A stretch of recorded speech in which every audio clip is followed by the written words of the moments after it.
Welcome to Know Your Money, where we will explore our relationship with money and how the psychology of it impacts our financial decisions, as everyone thinks about money differently. In our podcast, we'll be presenting a variety of financial topics in an easy-to-understand way, which we hope will assist you with managing your money. Hello, everybody. Welcome to Know Your Money. Craig, Warren, how are you guys today? All good, thanks. Warren, how are you doing? Well, and you, Craig, how was your Easter? Oh, it was really good, really relaxing. And Bron, how was your Easter? Yeah, it was so nice. Good family vibes, kids running around, lots of Easter eggs. Yeah. Oh, special time. No, it was great. It was great. Did Finn see an Easter egg? Absolutely not. He's only just learning to sleep. Just checking. No. But Easter next eggs year for will him. be amazing. But Easter. my wife put Easter bunny ears on him, and it didn't sit well with me. They were pink. So funny. Yeah. But we'll move on from that. Oh, that's great. So what we thought we'd do is kind of like a holiday debrief, because I think when people go on holidays, then sometimes you spend extra money and then you kind of hard on yourself or those kind of things. And we just thought of trying to give you some tips of how to not feel that way for the holidays that are coming up next or anything like that. Do you want to say your... I think what happens, you get we look at your budget and you look at your bank balance, you look at your credit card statement, and you go, how did that happen? And I think you lose focus during that festive time when you're with the family and you're enjoying yourselves, and you might go out of your comfort zone and spend more than you realize, and then you get demoralized and go, oh my word, I've undone everything that I started this year with. But that's not true, because you can reset the button so easily. Yeah. And I think it's just about that, is knowing that you can reset the button. And for me, when I started that bucket sort of approach, every time a hiccup came along, I just knew, okay, create a new bucket for that. So for example, I got really strict on my budget, and there was no money necessarily left in the credit card for when debit orders came off. So my subscription came off, I think it was for Dropbox or Calm or something. Yeah. And then it ate away at my grocery money for the week, and I was like, oh, what am I going to do Now about we're that? eating noodles. Yes, exactly. But all I did was from that day say, okay, cool, well, I need a subscription bucket. So now if I put, whatever that subscription was, let's say it's 1,200 Rand. Yeah. Because I make it a yearly thing. Then, okay, all I have to do is put 100 Rand a month away, and this time next year, I'm not going to feel that hit again. Yeah. So it's just kind of knowing these kind of things. And I think one huge one is school holidays, if you do have kids. When your kids are on holiday, you go to the movies or you go do this, and there's always these extras. So create that school holiday fund where you put a little bit in, or Easter, whatever other holidays are coming up, December. Yeah. Just have that little buffer so that you can still live the life that you want and do all those extra things, but it's not harming the rest of your month. So practically, how did you do that? So you said, okay, the Spotify, whatever debit goes through once a year. Mm-hmm. And then you said, okay, I'll put 100 Rand away in another bucket or envelope. Yes. Practically, how did that happen? Okay, so we literally ate noodles that week, practically. I called it. And then what I did, so I use Discovery Bank. Okay. I'm sure a few of the other banks also have these options. But on Discovery, you just basically swipe left all the way to the end, and then there's a button with a plus, and it says add an account. You click add an account. You say... So it's not adding another bank account. You've got your bank account, and you're adding another envelope in that account. Is that right? Yes. It's like a sub-account, effectively. Yes. Yeah. So in other countries, they do call it sub-accounts. So with Discovery, I have a credit card and I have a transactional account. Yeah. Okay. Then I have 1, 2, 3, 4, 5, 6, 7, 8, 9, 10, 11, 12, 13, 14 sub-accounts. Wow. Okay. Okay. So when your salary comes in... A lot of buckets. That's a lot.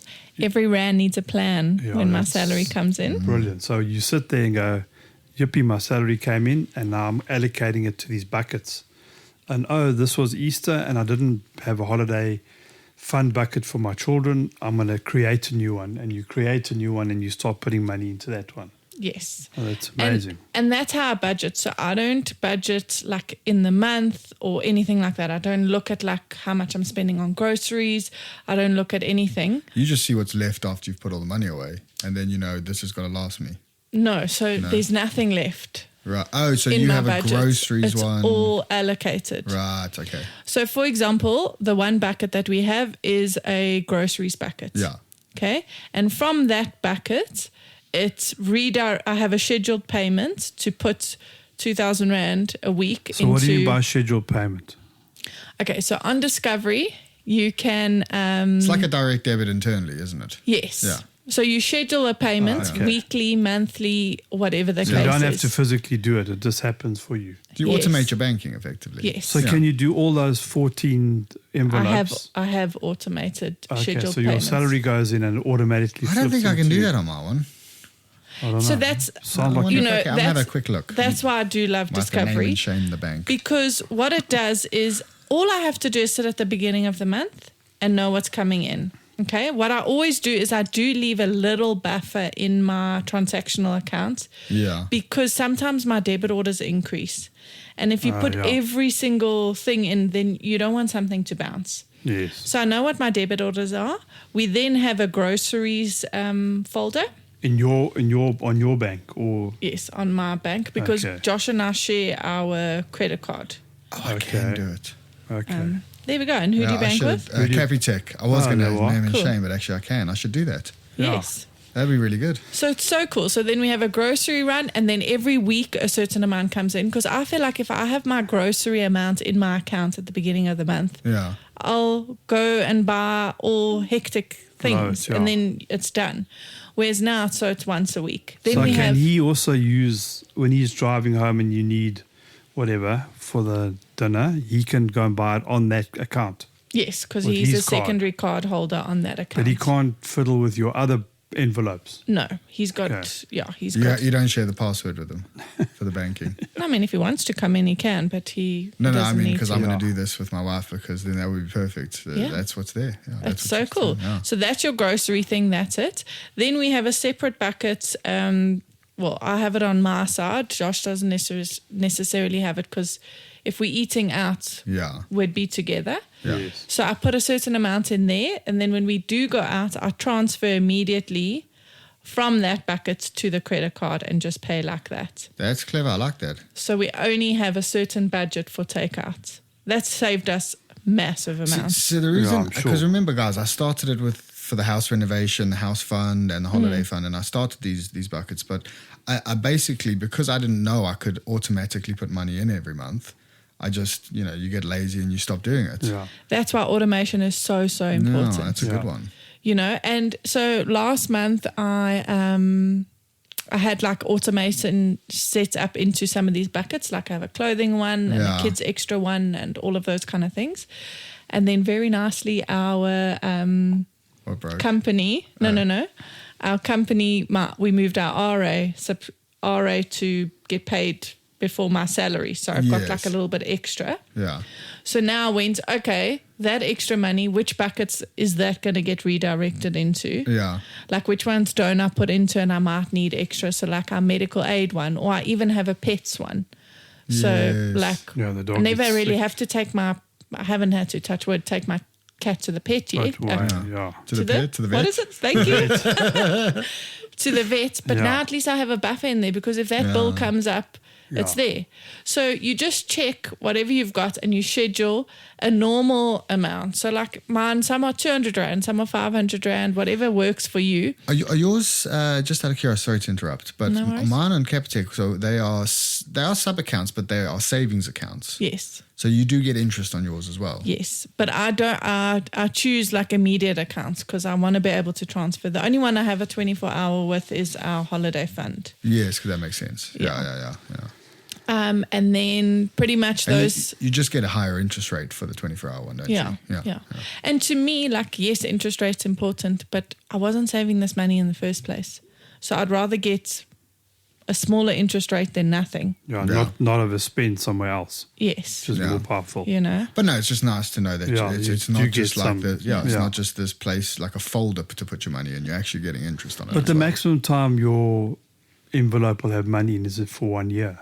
Yes, so the envelope Because of kind the of holiday. stuff is for No, these all the short-term other things. stuff, all the Okay. other. Your longer term ones should be things that you, like, say you want to, I don't know, buy a house in 3 years' time or get a car. Like, Yeah. that money should go into an investment with a financial sure. advisor, not Right, okay. not for these shorter term things. But these buckets just help. And what I always say to people when you start, like, remember they're there to be used. So don't feel guilty. I feel like when I had an emergency fund and I had to use it for holidays or use it for the kids extra, Yeah. I felt That's not an guilty. emergency fund. Yes. Yeah. Yeah. So having it separate has really helped. And also when you first start, something might come up and you have to pull from all your buckets Yeah. to pay for something. I remember I had a client and Yeah, I remember. her car had to go in for a repair. And she was like, what do I do? Do I put it on my credit card or do I take from all the buckets? And I was like, just take from all the buckets because, you know, you can start that again and you would have had to take from the credit card. You know, by taking from the credit card, you're being charged higher interest. Yeah, so She took from all the buckets and a month later she got this huge bonus and could refill all the Refill it. buckets. Yeah. You so know? take the pet bucket. At the end of the year, your pet's been healthy and you say, okay, there's enough money there that should something happen to my cat, I should have money. Then you can redirect that money to another bucket. Right. Yes, absolutely. So you could put that like into a longer term investment or not. Yeah. Like the thing is like, so let's say there's 2,000 Rand in there now, but maybe you want it to be like, what would a pet bill be? Let's say 10. If it's more than 10, then redirect that money Yeah. somewhere else. So Yeah. at the beginning of the month, I check if I want to change any of my scheduled payments. Like, Yes. okay, that bucket's full now. Where am I moving that 500 Rand to? Yes, yeah. That's all I really do at the beginning of the month. But that's Everything's your- automated and I'm done. So your budget is done. It's not sitting there with tedious spreadsheets. Yes, and I'm not looking afterwards. Yeah, Like, that's- oh, I yeah. spent that much on, well, what can When you it's do too about late. it? Yeah, Yeah. no, it makes yeah. You know? It's a much That's easier way of amazing. doing it. Yeah. And like, remember, I don't know if you remember, it was like one of our first episodes, Matt spoke about, it was COVID. And he was like, why do we all of a sudden have like 8 grand Yes, extra? Yes. And that was because he wasn't realizing how much they were spending on takeout. Yes. By us having a takeout bucket, like it limits our takeouts. Yeah. That's it. Sorry, once it's done. And by being automated, it's almost like when your long-term savings come off your account. There's not a lot you can do about that. They just go Yeah, off. exactly. Yeah. So Yeah, you get brilliant. used to, you adapt, you now know how much you have during the month or whatever. You become streamlined in a way. It's so streamlined. So, and Bron, you're in not your worrying. case, you should, you come back from an Easter break and then you've had a holiday fund. So the only thing you might need to tweak is say, I didn't have enough for my holiday fund. I need to redirect more into it Yes. because we couldn't go to the bunny park or whatever the case for the kids. Yeah. So Definitely. yeah. And I think holiday funds and kids extras should be two separate things. So there are holidays that come up, but like kids extras. So for example, like Easter eggs, we bought them like a pair of pajamas. We went for an Easter lunch. Like there was a lot of more expensive things that comes out of more of the kids extra. Like we went to jumping one day. Like stuff's expensive. You can't. Yeah. But if it you're was so strict, allocated as well. So yes. For other friends, like if they weren't strict with their budget, they've got to make it work with that, not find the extra You know money. what? I would really like to do this personally. Okay, it's my wife will often, she just doesn't have much of a clue on what goes on financially. She just comes up to me and goes, "Oh, can we get this?" And then I always have to be the bad guy going, "We can't afford it. We can't afford it." So if it's actually automated on a joint account, then she knows if we can get it or not. Exactly. And then There's no you check the discussion. buckets. Yeah. Can I buy this dress? Well, no, there's nothing left in the clothing one because you bought a dress last week. So it think seems of the like 5 things she's asked you in the last however many 5 months. days. yeah. And then those are the buckets. And then you sit down and you say, Kirst, okay, how much should we put in the clothing Yeah, bucket how much every do you- month? yeah, how much should we put in realistically. this one? Yeah. And you just adjust until it's right, and then you don't have to think. I No, I reckon like it'll that. I take know you do a couple of months and you get It does. a good feeling of it, and then it'll just be automatic. 'Cause And you know, you it is get and you'll feel rewarded. And it puts a strain on the relationship relationship when I'm always course. having to go, oh no, we can't afford that. And I don't want to be that guy. No. I'm not going out and spending lavishly. I don't spend anything. But to constantly have to say no to someone, I feel like the parent here. Yeah, that's great. Oh. I Good think luck. it's a Let great. us know how it I goes. will. I'll be doing this tonight So with her, it guys. seems like the banks can do it. So look at your own personal bank and see if they can have well, mine these does. sub-accounts. Yeah. I'm sure hers will as well. I'm sure. It And sounds like they will. And I think if you can do that and get that right over the next 4 months, it saves you, as you Bronwyn said, the spreadsheet afterwards going, Yeah. oh my word, what happened there? I've got a spreadsheet that I've made, like where it says, Of course okay, you have. yeah, put your income, put your debit orders. Then Yeah. on a separate sheet, it's like, okay, what are you automating? How much is that? Then Yeah. you put that in there. Yeah. And then I do have space for, in the beginning of the month, there's sometimes these like extra things. So you just have that little buffer. And then if you don't use up that buffer, where do you redirect it? So I'll send you the spreadsheet. Please. That's how I do my budget. I look at that once a month. 'Cause this is the at the one beginning, and then I'm done. I mean, Yeah. she still doesn't know what comes off her account every month. You have to This know will that. help her And a lot. I don't understand that because I've we've actually been through it a few times now, and I wish I'd written it down because how do you still not know how much comes off? And also what I do is like if the debit order increases, then I just make it yellow. Yeah. If you've got a whole year's worth, you know, okay, this one increases on At that that month. month. That one Yes. increases on that month. Yes, and then yeah. you just Yeah. cool. Right, I'll give it a go, guys. I'll give it a go. Let you Brilliant. Okay. Hope that helps. So Yeah, Thank it was you. great. Was that a Bron. good Thank you. debrief? Yeah, very good debrief. It was a good debrief. Yeah. Yeah. have a good one, guys. Have a good week. Cheers. Cheers, everybody. Bye. Bye. Thank you for listening. If you have enjoyed this podcast, would like to subscribe, please visit our website www.growthfp.co.za. The information we have provided in this podcast is our personal opinion. For more detailed information, please discuss your financial situation with a financial planner.